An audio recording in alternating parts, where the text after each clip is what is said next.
Hi అండి. వేడివేడి అన్నంలో చారు వేసుకొని 2 చేప ముక్కలు వేసుకొని తింటుంటే చాలా టేస్టీగా ఉంటుంది. ఒకసారి మీరు కూడా ట్రై చేసి చూడండి. చేపలు ఇలా చాలా సింపుల్ మెథడ్లో చేసేసాను. చేపల్ని ముందుగా ఉప్పు పసుపు వేసుకొని మంచిగా వాష్ చేసుకొని పక్కన పెట్టేసుకోవాలి. దాంట్లో ఉప్పు కారం పసుపు ఆల్ గరం మసాలా వేసేసి అల్లం వెల్లుల్లి పేస్ట్, నేను అల్లము వెల్లుల్లి పేస్ట్ రోట్లో దంచి వేసేసాను.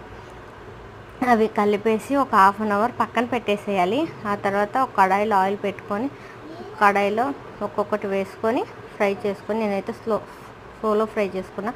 మరి ఎక్కువ అయితే ఫ్రై చేయలేదు. డీప్ ఫ్రై చేసినా కూడా టేస్ట్ బాగానే ఉంటుంది, పిల్లల కోసం కదా. అందుకే చాలా టేస్టీగా చాలా సింపుల్ మెథడ్లో చేసేసానండి. మీకు నచ్చితే ప్లీజ్ సబ్స్క్రైబ్ చేసుకోండి.